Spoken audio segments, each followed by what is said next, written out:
மதுர மாமர கிளையிலே பச்சைக்கிளி ஒண்ணு கேட்டது கேட்டது கேள்வி என்ன? என் கண்ணு ரொம்ப அழகா, என் வெக்க ரொம்ப அழகா, இந்த கேள்வி என கேட்ட என்ன நான் பாடுவேன்.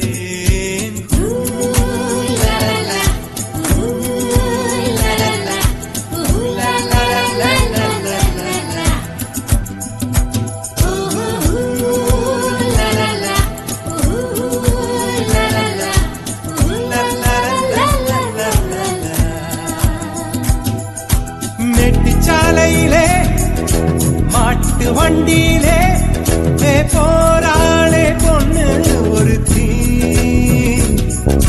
பொண்ணு கட்டியது என்ன புடவை என்றே வானவில்லின் வண்ணம் என்றார். மழை